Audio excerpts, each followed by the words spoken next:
Hello everyone, welcome to the second webinar of the day in the market entitled Coding the Future. The new technologies revolutionising financial markets. My name is Michael Imson and I'm a director of the editorial services agency called Financial and Business Publications, and as well as moderating events for Ditto, the organizer of this week's wonderful series of Disruptor Advanced webinars. I'm a senior content editor at FT Live, which is the FT's conference division. Excuse me. I'm also a chartered member of the UK's Chartered Institute for Securities and Investment, the CISI, and the chairman of the CISI's FinTech Professional Forum. Joining me for this discussion are three experts on financial markets technology.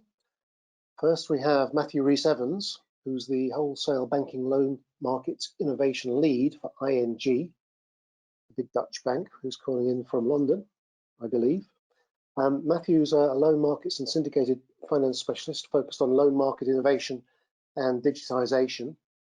In addition, he previously led the lending service and delivery for ING Wholesale Banking UK during ING Wholesale Banking's agile transformation. Then we have Peter Thomas, Principal Engineer, Corporate Investment Bank for Deutsche Bank. Peter has hands-on knowledge of coding distributed systems using event-driven design, cloud-based architectures, and high-performance computing. And finally, we have Stephen Murphy, CEO of Genesis Global, which, as we know, creates software for capital markets firms. So those are the brief introductions. Now I'll just explain a little bit about what we're going to be discussing in this webinar. It's all about developing software for use in the capital markets. And we'll look at low-code development platforms. These platforms use graphical user interfaces and other relatively simple tools instead of traditional hand-coded computer programming to write software. And whereas traditional applications for business solutions can take months or even years to write, low-code platforms can do it in days or weeks. And capital markets firms that use low-code to address complex industry challenges find they can build solutions up to 80% faster than the standard development time for a fraction of the cost. Now, the format of this webinar is simple. First, I'll ask each of our panelists to introduce themselves and tell us about their job roles. Then I'll ask them a few key questions. And then towards the end, listeners will be able to ask questions via the webinar site. Well, actually, you can start asking questions now, but we'll try and get them answered towards the end, around about 25 minutes to the hour. So please do send them in. There's a section on the site which explains how to send in the questions. And then we'll wrap up with some concluding remarks, and we'll be stopping the session as close to 20 to the hour as possible, at which point we encourage you all to take part in the digital hangout taking place at ditto.tv/MTD.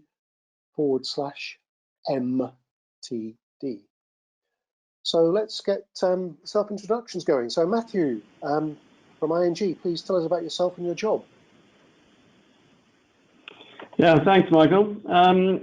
So yeah, like you kind of mentioned in the intro, I've come from the loan markets sort of side of banking, where I've been for about 15 years. I did qualify as an accountant originally. I worked in treasury in financial systems for a while, and then moved into the syndicated loan market, which was essentially arranging global syndicated loans for top clients of ING. I worked across Western Europe, and I think the relevance of my position here is over the past 4 or 5 years, I decided really that I wanted to focus on technology and harnessing that in my type of role. There was a lack of technology really to make us more efficient and to help people doing my job do it better. You can imagine the amount of documentation getting produced in contracts, lawyers working through the night, physical signings, etc., with large teams involved. And you know, I was running a team and decided that the opportunities and the value of technology were going to you know, outgrow the value that we would, you know, adding by doing things inefficiently. So I moved into a technology and operations role and have been doing that for the past few years. Great, yeah, that must give you a great advantage over people who've just always been technologists, because you've got that practical front of office type of experience combined now with your technology expertise. Yeah, and Peter, exactly, and it's great to work with everyone. Yeah, good. Peter, what's your role at Deutsche Bank? Hi, yeah, my role is I work in the corporate investment bank inside our CTO function, and that means we lead a number of our technology strategies. So at the moment, I'm the lead engineer on our cloud program, and that's setting the path for our migration towards cloud native solutions. And I'm also leading our engineering culture work, which is around increasing the focus of the firm onto being a technology organization rather than a more traditional organization. I think, like Matt was just saying, I've been working in similar sorts of positions. I've been working in financial services for about 20 years, but about 10 or 12 years ago, we started to introduce agile software development practices. So back 12 or so years ago, I was working at UBS. We introduced agile and test-driven development and agile processes like Scrum and things like that. And actually, they were very efficient at increasing the process effectiveness of how we did things. But really, the technology hadn't changed. And so it's interesting now within a situation where you now can start to apply agility to the technology as well as to the process. So that's a particular focus that I've got at the moment. Good. Stephen, tell us about Genesis, what it does and your role there. Thank you. I'm CEO, co-founder of Genesis. And ultimately, prior to starting Genesis, I worked in industries similar to Peter and Matt. So worked at Goldman Sachs, Merrill Lynch, HSBC, and then a firm in Brazil called BTG Pactual. Ultimately, a technologist, really a front office technology, as where I started my career. And the Genesis to Genesis was that we just thought there had to be a better way to build software. And after being a client to a number of the different software vendors and going through the build or buy paradigm, we created Genesis over 7 years ago now, which ultimately evolved into being a low-code application platform. It was really built from the ground upwards to be able to support the use cases in capital markets, financial markets. So yeah, they are now CEO, co-founder. We've got a team in New York, London, and Sao Paulo. And ultimately, what we do is we build solutions and products for our clients, and our clients can also use our low-code application platform. So it's no longer a build or buy paradigm. It's a build and or buy, leveraging our technology and our low-code application platform. Good, thank you. Well, thanks for those introductions. We're now going to move on to the sort of one of the first key questions, which is about software engineers having a greater purpose and responsibility than before. Now, when I was preparing for this webinar, talking to our panelists beforehand, it was brought to my attention the famous saying, "Software is eating the world," which comes from the headline of an article in the Wall Street Journal in 2011. And what it means is that companies that develop software to provide innovative products and services, companies like Facebook, Amazon, Apple, are taking over large swathes of the economy and indeed society. But on that prep call that we had, it was suggested that now software is the world, and it's used in virtually everything we do or touch. And it's elevated the importance of software engineers to much loftier heights. And with that status comes greater responsibility to the company they work for and to wider society. They're not just guys or increasingly gals in a basement coding. They're now coding with a purpose and a responsibility. So Matthew, could you elaborate on what you mean by coders having a purpose and a responsibility? Sure, Michael, I can, and not being a software engineer, I can say I'm very pro software engineers and the work that they do. They're male and female, and glad of their ascendancy in the world. I could have done with working with more in the past 20 years. I think it's a great question to pose in general, but an obvious one concerning financial markets where the risk and reward is evidently magnified. I think that it's great to challenge the status quo and good for banks and society as a whole that tech is causing banks to rethink. But success is not just great software or a great idea, it's making it work. So I think in financial services we're at a tipping point. A lot of what I've been through in the past 3 years is getting software to work, and I imagine for any non-bankers and software engineers, it's about being ambitious and understanding that responsibility and the risk and reward, and not getting frustrated by the limitations of an industry that financial services, can be like. So great software has underpinned a lot of advances so far, and I think there's more to come. Thank you. Peter, what are your views on this?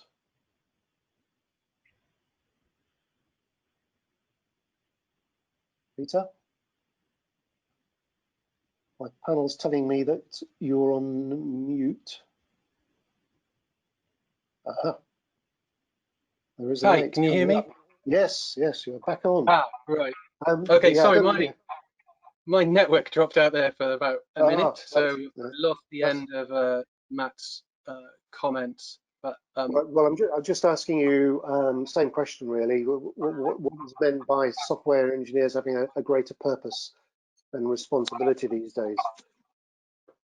well, I think this following on from what Matt was saying and you've been saying, is that if you look at the unicorn companies, or the companies that have come out over the last couple of years, that are these are engineering driven organizations. So you look at Google, Facebook, Uber, companies like this, that these are companies that have grown from technology, and really their product is technology.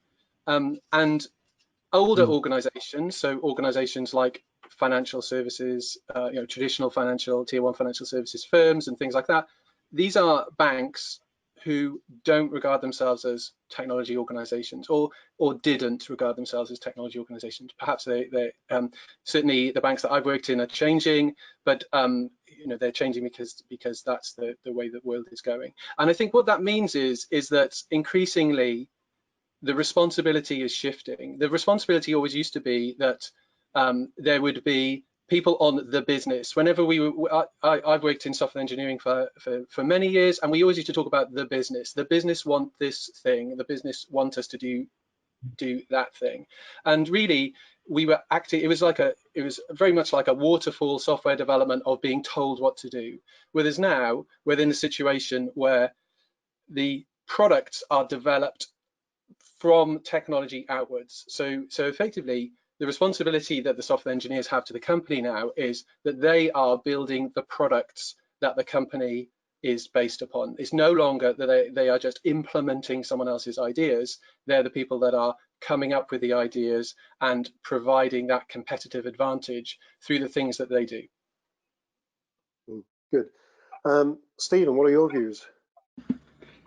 Yeah, I think it's a great question. I think I probably look at more of the wider society aspect. If you think now, the number of software engineers on the planet and the whole open source technology drive, it's just amazing what software developers can do wherever they sit. So if you look at recently SpaceX launch, it was quite interesting. And when I was watching that it was also being spoken about, it's all written on Linux. It's the Falcon X rocket running Linux.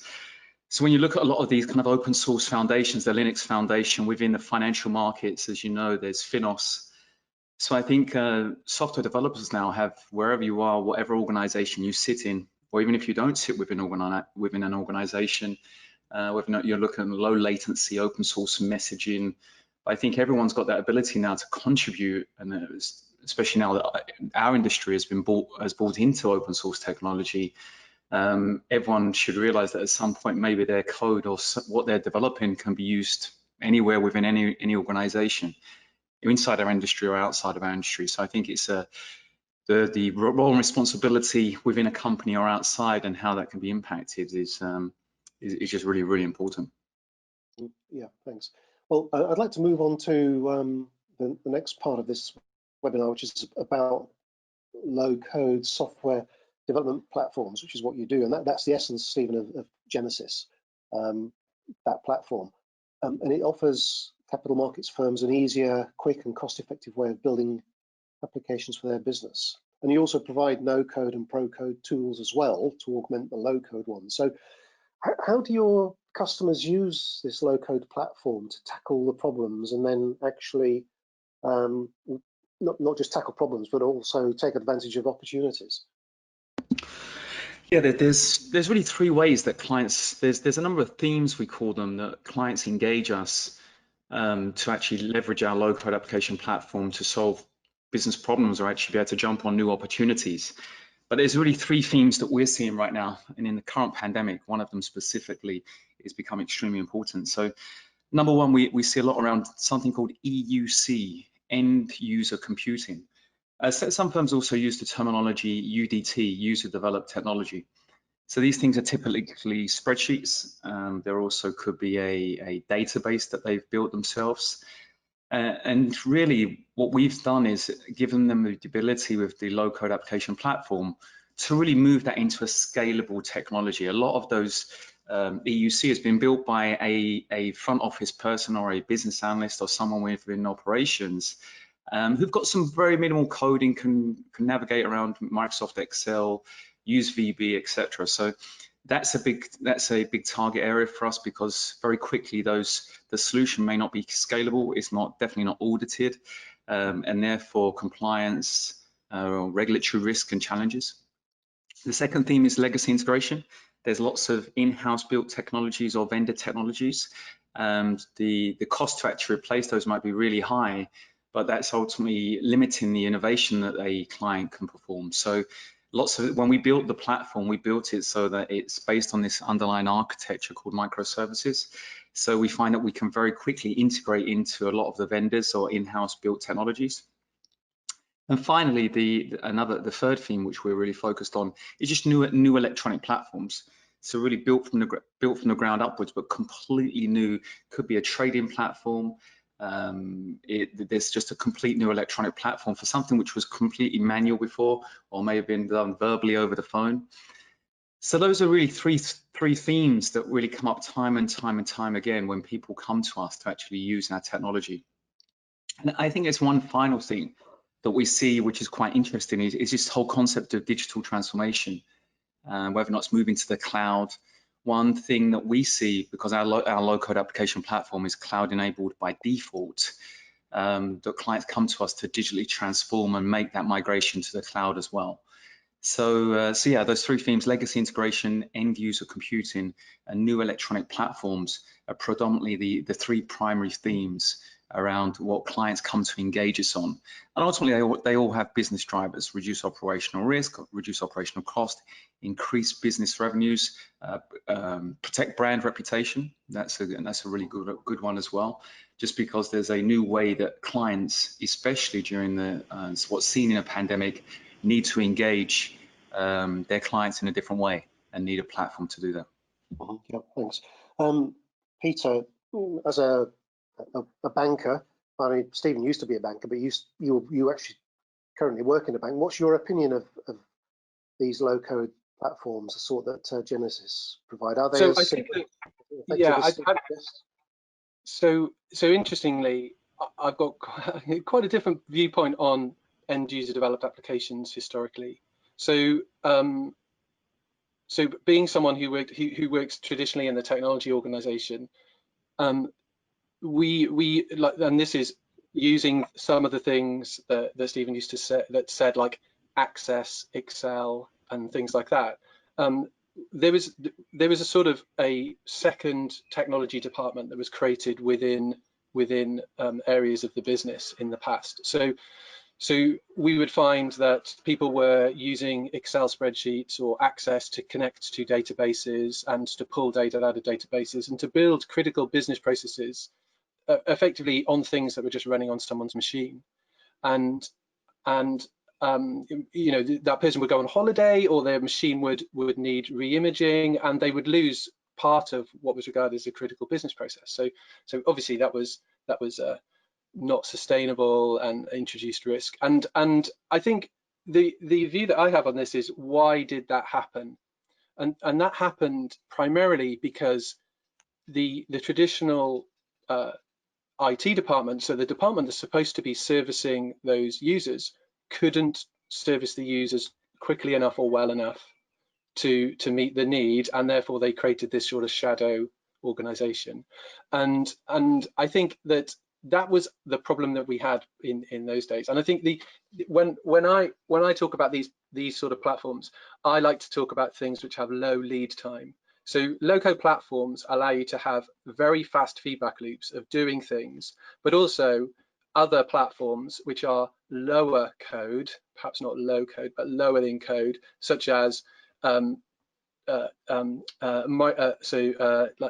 functions as a service that's running on the cloud, or taking advantage of certain cloud PaaS platforms, allow you to get that lead time down as well. So I think this is all about, as Stephen was saying, sort of satisfying that need of fast feedback.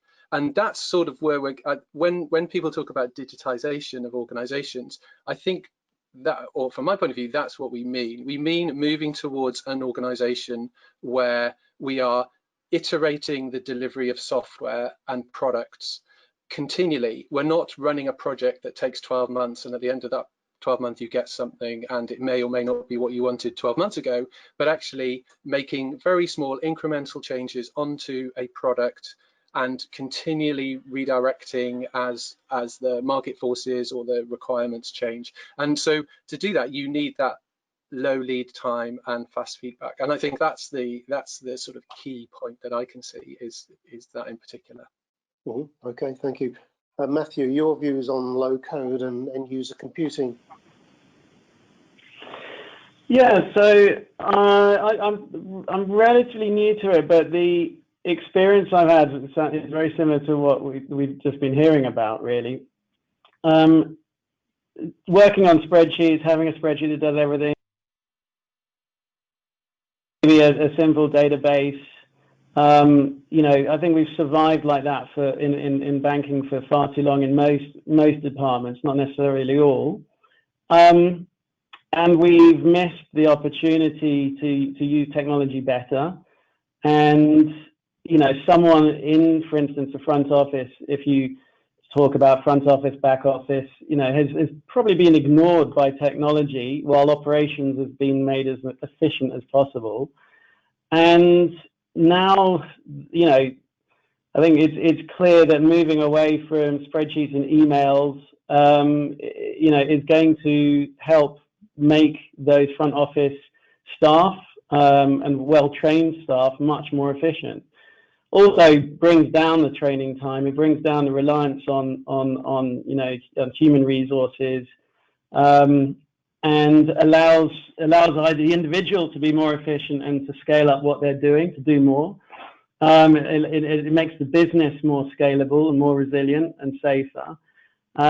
So, you know, I think it's about time we had this type of technology, and I guess the way that this technology has come about, it just shows the power of the combination of best-in-class tools, and that you know, you don't need, well, banks don't need to do it all themselves, right? So the traditional view that the tech is done in-house, I think we've moved away from that.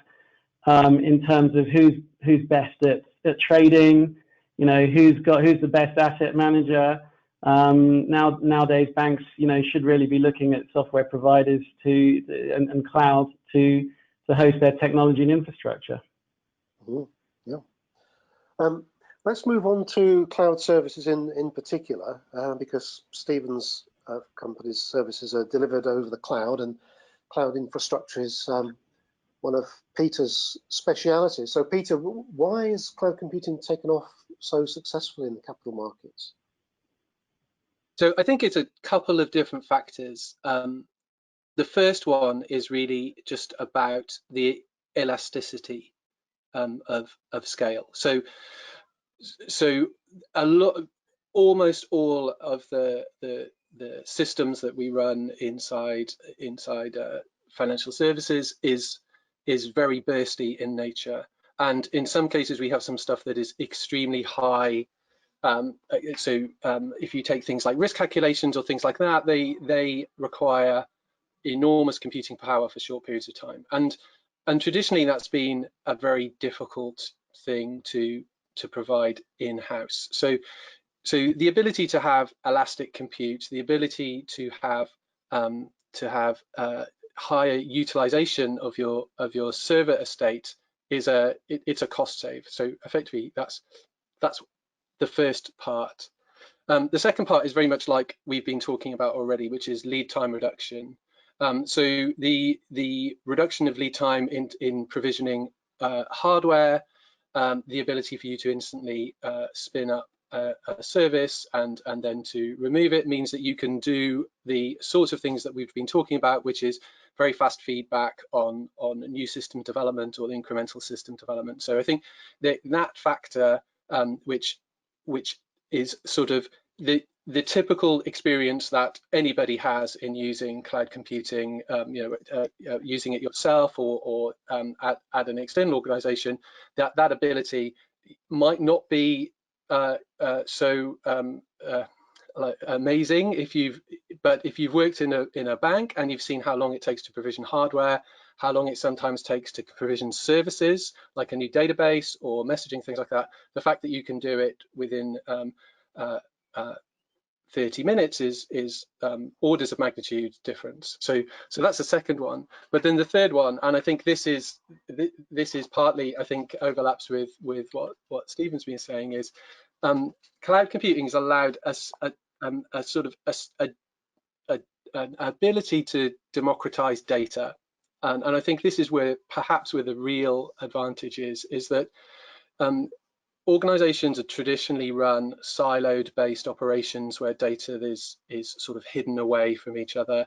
There has been some moves for big data platforms in some organizations, and they've been reasonably successful to the extent, but the cloud has a scale, and the cloud has a set of services and facilities, which means that there's a very large difference between what you could achieve yourself on site versus what you can achieve on the cloud. And you can effectively make a data platform which makes the majority, not all, because there's a certain amount of confidential data or masking of things that you can't present, but that make a lot of the data that you have in the organization available publicly, which you can then start to build the projection services and the analytical services, like some of the things that Stephen's talked about on top of that. So I think it's a sort of combination of those three things.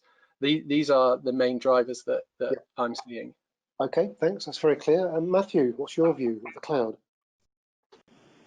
Well, I've just run a cloud risk assessment myself, so I can tell you that materiality is key. I found core systems are harder to put on the cloud, let's say on the face of it. You get the question, is the whole business model going to be put on the cloud, like a challenger bank, or just data? How are the risks of cloud mitigated to allow us to take advantage of cloud and low cost infrastructure? So I think it is obviously successful, will be hugely successful. I would say, from my experience, it's only just begun. I think we've been weighing up the merits of globally accessible applications within a global bank, in a private cloud, a public cloud, and from my perspective, the comparison just doesn't stack up. Public cloud is much more advantageous, and will just get rid of much more infrastructure that you would otherwise need internally. So I think the potential is huge for lightweight applications sitting in the cloud. I don't use a heavy amount of data in what I do, so I don't need a lot of infrastructure, and businesses don't want to pay large maintenance costs. So the economics I've seen just are fantastic for using the cloud more and using it safely. So a lot of the core banking software applications remain on-premise. But over the next, say, 5 years, could many of those core applications be moved to the cloud? Or do you think there's always going to be a lot of the core that remains on-premise? I'd like to hear Peter's answer to that. My answer would be I assume we're going to move more towards larger scale deployment in the cloud, larger applications. You know, the regulators and central bankers, you know, I'm sure are aware of that and even, you know, relatively positive about that. It just takes a while for that to filter through to, you know, underlying business strategy and execution.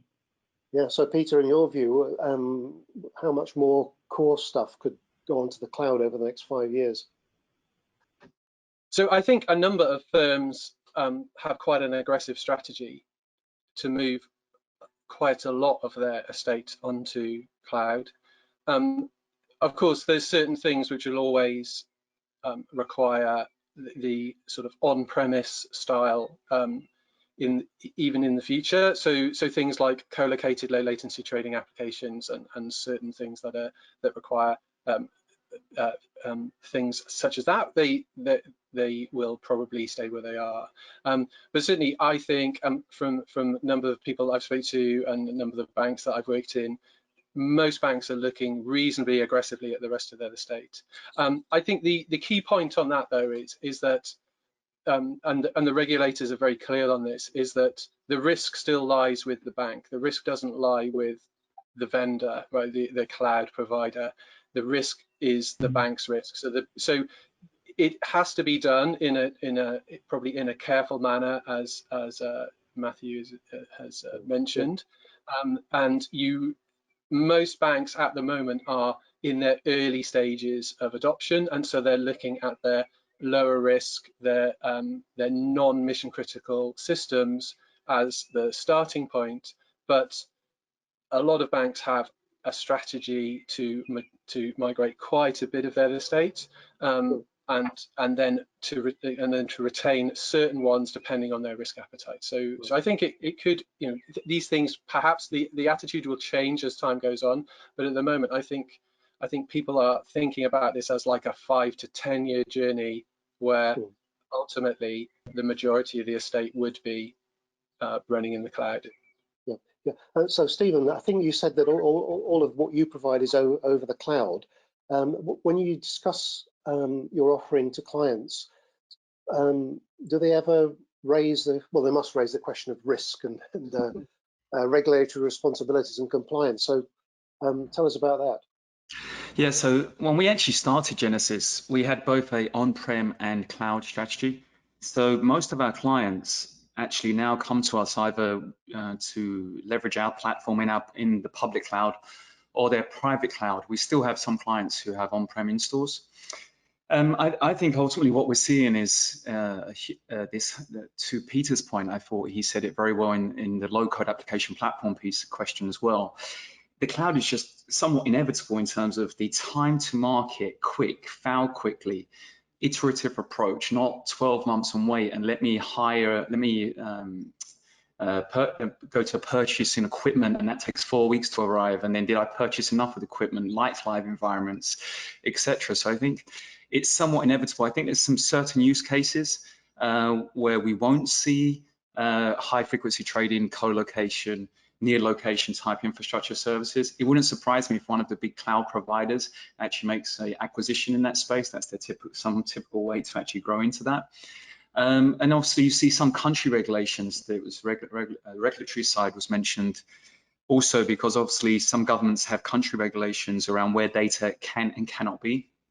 So we've seen some of our clients who have their country regulators are ultimately being very clear about what client data can be in country or out of country. But we're also seeing quite a lot of advancement from the cloud providers about how to support that in their cloud infrastructure, but still get the benefits of cloud.